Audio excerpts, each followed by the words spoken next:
Hi guys, எல்லாருக்கும் வணக்கம். மறுபடியும் உங்களை சந்திக்கிறதுல ரொம்ப ஹாப்பி. இன்னைக்கு வரைக்கும் தமிழ் சினிமாவோட வளர்ச்சிக்கு எத்தனையோ இயக்குனர்கள், நடிகர்கள், டெக்னீஷியன்ஸ் இப்படி பல பேரோட உழைப்பு இருந்துக்கிட்டே வருது. ஆனால் கமலஹாசன் அப்படின்ற ஒரு நடிகருடைய பங்களிப்பு இன்றியமையாத ஒன்று. நடிகர், இயக்குனர், dialogue writer, dance choreographer, cameraman, editor, கதையாசிரியர் இப்படி பல பரிமாணங்களில் தனக்கான ஒரு இடத்தை பிடிச்சவர் தான் கமலஹாசன் அவர்கள். இவரோட இயக்கத்தில் அண்ட் கதையில் வந்த பல படங்கள் இன்னைக்கு வரைக்கும் மக்களால் கொண்டாடப்பட்டு வருது. இந்த தலைமுறை மட்டும் இல்லாமல் பல தலைமுறைகளால் பேசப்படும் அப்படின்றதுல சந்தேகம் இல்லை. தமிழ் சினிமாவிற்கு அவர் செய்த சாதனைகள் பற்றி அடுத்த வீடியோவில் பார்க்கலாம். இந்த வீடியோவில் பார்க்க போகிறது கமலஹாசனுடைய இதுவரைக்கும் வெளியாகாத திரைப்படங்கள் மற்றும் அந்த படங்கள் பற்றிய interesting facts. So welcome to the channel. இது உங்கள் தங்கிலீஷ் 2.0.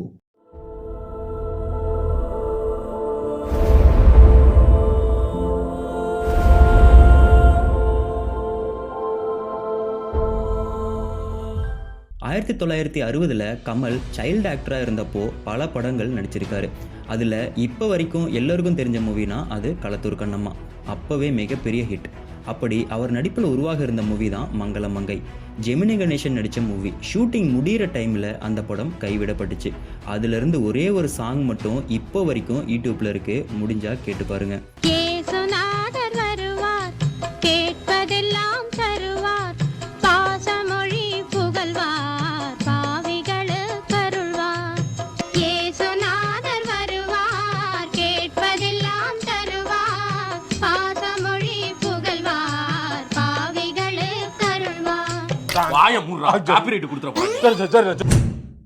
$1980 கமல் அவர்கள் ஹீரோவா அறிமுகமாகி கிட்டத்தட்ட பீக்ல இருந்த டைம். குரு, வறுமை நிறம் சிவப்பு, கல்யாணராமன் இப்படி சோலோ ஹீரோவா தன்னை முன்னேறித்தன காலம் 1980. அந்த டைமில் மலையாளமில் புது டைரக்டர் சத்யன் அந்திகாட் அப்படிங்கிற ஒருத்தர் டைரக்ஷனில் சமயம் அப்படின்ற மூவியில் நடிக்கிறாரு.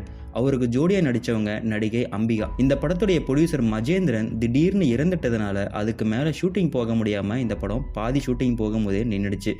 இந்த படத்துக்கு கோ ப்ரொடியூசர் கமலஹாசன் தான். அதுக்கப்புறம் அந்த படத்தோட டைரக்டர் சத்யன் அந்திகாட் பல படங்கள் எடுத்து மலையாளமில் முன்னணி இயக்குனர் ஆனார் அப்படிங்கிறது உப தகவல். அடுத்ததா 1982 ஒரு படம் சி ருத்ரையா டைரக்ஷனில் ராஜா என்னை மன்னித்து விடு அப்படின்னு ஒரு முயற்சியை தொடங்குறாரு. சந்திரஹாசனோட தம்பியா கமலஹாசன் நடிச்சிருந்தாரு. கமலோட மனைவியா நடிகை சுஜாதாவும் கதாநாயகியா சுமலதாவும் நடிக்கிருந்தாங்க. அமைதியான அண்ணனுக்கும் போராளி தம்பிக்கும் இடையிலான மோதலை கதையாக வச்சு இந்த படம் தெலுங்கு மற்றும் தமிழ் மொழியில் ஒரே நேரத்தில் படமாக்கப்பட்டுச்சு. 15 நாட்கள் படப்பிடிப்புக்கு அப்புறம் இந்த படத்தை ஸ்டாப் பண்ணிட்டாங்க. இந்த படத்துக்காக இளையராஜா இசையில் பதிவு செய்யப்பட்ட ஒரு பாடல் நடிகர் மோகன் நடித்த அன்பின் முகவரி திரைப்படத்தில் பயன்படுத்தப்பட்டுச்சு.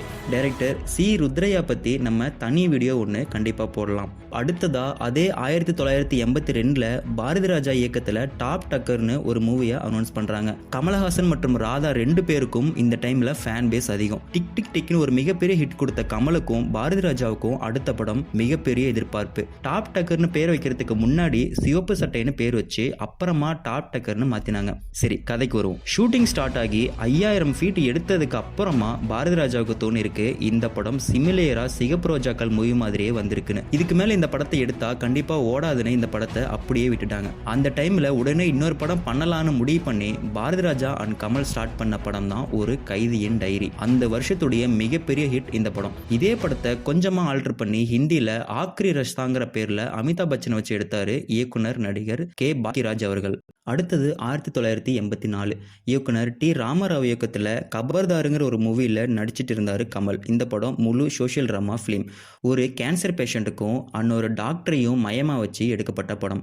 பூர்ணச்சந்திர ராவ் தயாரிப்பில் கமலஹாசன், அமிதாப் பச்சன், ஸ்ரீதேவி மற்றும் ஜெயபிரதா இப்படின்னு பல ஸ்டார் காஸ்ட் இந்த மூவியில் இருந்துச்சு. கருணை கொலை பற்றிய கருத்து தான் இந்த படம். பல முக்கியமான சீன்ஸ் படமாக்கியதுக்கு அப்புறமா திடீர்னு ஷூட்டிங் நின்றுடுச்சு. 1996 திரு கமலஹாசன் அவர்கள் கானூன் கே கஹதரே மெயின் அப்படின்ற தலைப்புல இந்த படத்தை பற்றி பேசுறப்போ 25 நாள் டைம்ல படத்துடைய பெரும்பாலான வேலைகளை முடிச்சிட்டதா அப்பவே சொல்லியிருந்தாரு. அப்புறமா தயாரிப்பாளர் வெளியீட்டுல மகிழ்ச்சி அடையல அப்படின்னும் சொல்லப்பட்டுச்சு. அவர் தன்னோட சம்பளத்துல பாதியை வாங்கினதுக்கு அப்புறமா இந்த படத்துல இருந்து விலகிட்டதா சொல்லியிருந்தாரு. 1990 காலகட்டத்தில் தயாரிப்பாளர் படத்தை முடிக்க கமலஹாசனை மறுபடி கூப்பிட்டுருக்காங்க. ஆனா அவர் வேற ஒரு படத்துல பிஸியா இருந்ததுனால இந்த படம் பண்ண முடியாதுன்னு மறுத்துட்டார். அடுத்ததா 1985 இயக்குனர் முத்தா சீனிவாசன் அவர்கள் சிவாஜி சிவாஜி கணேசன், கமலஹாசன், அமலா இந்த 3 பேரையும் மையமா வச்சு ஹாலிவுட்ல வந்த த காட்ஃபாதர் படத்தை ரீமேக் பண்ணலான்னு ஒரு படத்தை பிளான் பண்றாரு. ஸோ அவங்களுக்கு முன்பணம் கொடுத்து படத்தோட காஸ்டிங் ஃபிக்ஸ் பண்ணி வச்சாரு. ஆனா கமலஹாசனுடைய அப்போதைய அசோசியேட் அனந்து இது சிவாஜி கணேசனை மையமா வச்சு எடுக்கப்பட்ட படமா மட்டும்தான் இருக்கும் அப்படின்னும் இது கமல் படமா இருக்காது அப்படின்னு சொல்ல இந்த படம் அப்பவே கைவிடப்பட்டுச்சு. அடுத்ததா 1989 ரைட்டர் கல்கி கிருஷ்ணமூர்த்தியோட வரலாற்று நாவலான பொன்னியின் செல்வனை படமா எடுக்கலாம் அப்படின்னு கமலஹாசனும் இயக்குனர் மணிரத்னமும் ஸ்கிரீன் பிளே எழுத ஸ்டார்ட் பண்றாங்க. இசையமைப்பாளர் இளையராஜானும் ஒளிப்பதிவாளர் PC ஸ்ரீராமும் இருக்கணும்னு முடிவு பண்ணாங்க. அப்போ டாப்ல இருந்த சத்யராஜ், பிரபு, ரஜினிகாந்த், கார்த்திக் இப்படி பல நடிகர்கள் முக்கியமான கேரக்டர்ல நடிக்கிருந்தாங்க. இந்த நாவலோட உரிமையை திரு எம்ஜிஆர் கிட்ட இருந்து வாங்கிய கமலஹாசன் அதோட ஸ்கிரீன் பிளேவை கொஞ்சம் தங்களுக்கு ஏத்த மாதிரி மாத்தினாங்க. என்ன படி? இது உங்கள் சொத்து. இன்னொரு கபடி. இது உங்கள் சொத்து. தெரியுதா?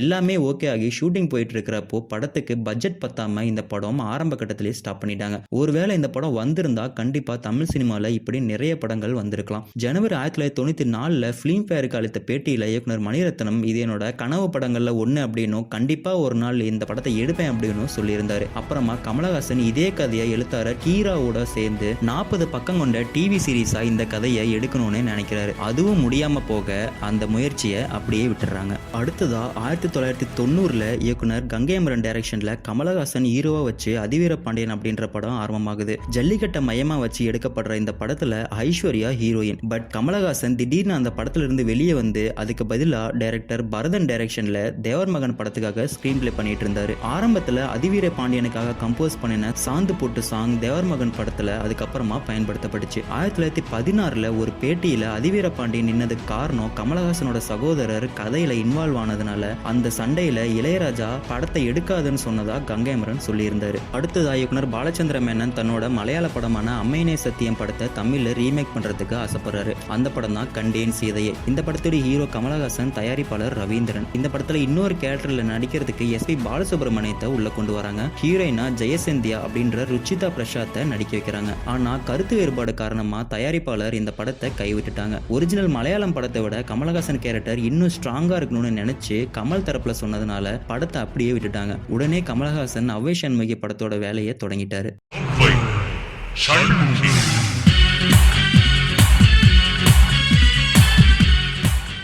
அடுத்ததா பார்க்க போறது லேடிஸ் ஒன்லி. மகளிர் மட்டும் அப்படின்ற தமிழ் படத்தோட ரீமேக்கான இந்த படம் சில காரணங்களால இன்னும் ரிலீஸ் ஆகல. கமலஹாசன் தயாரிச்ச லேடிஸ் ஒன்லி ஒரே ஒரு ஆபீஸ்ல ஒர்க் பண்ற சீமா பிஸ்வாஸ், ஷில்பா ஷரோந்தர் அண்ட் ஹீரா ராஜகோபால்னு 3 பெண்களுடைய கதை. ஒரு மோசமான முதலாளி ரந்தீர் கபூரால தொடர்ந்து அபியூஸ் பண்ணப்படுறாங்க. அப்போ அந்த 3 பேரும் அவருக்கு எதிராக பிளான் பண்ணி அவரை கடத்திட்டு போறாங்க. அப்புறமா என்ன ஆகுது, இதுதான் மீதி கதை. கமல் தரப்புல இருந்து இந்த படம் எதிர்பார்த்த அளவு சரியா வரல அப்படின்னும் ரிலீஸ் பண்ணாமையே விட்டுட்டாங்க. தமிழ்ல மட்டும் வெளியாகி ஓரளவுக்கு ஓடிச்சு இந்த படம். தமிழ்ல வெளியானப்போ நாகேஷ் பண்ண கேரக்டர்ல ஹிந்தியில கமலஹாசனே பண்ணியிருந்தார். இன்னும் சொல்லப்படாத நிறைய மூவிஸ் இருக்கு. அதை பார்ட் 2ல சீக்கிரமே பார்க்கலாம். அடுத்தடுத்து வீடியோ போடுறதுக்கு உங்களோட சப்போர்ட் ரொம்பவே முக்கியம். இப்போ போல லைக், ஷேர், கமெண்ட் 3மே பண்ணிடுங்க. உங்களோட ஃப்ரெண்ட்ஸுக்கெல்லாம் சொல்லுங்க, ஃப்ரெண்ட்ஸுக்கும் ஷேர் பண்ணுங்க. அப்பதான் நாங்க அடுத்தடுத்து வீடியோ போடுறதுக்கு அது ஒரு மோட்டிவேட்டா இருக்கும். ஓகே, ஸோ அப்படியே சப்ஸ்கிரைபையும் பண்ணிடுங்க. கூடவே அந்த பெல் பட்டனையும் பிரஸ் பண்ணிடுங்க. சீக்கிரமே அடுத்த வீடியோவில் சந்திக்கிறோம். அதுவரை நன்றி மக்களே.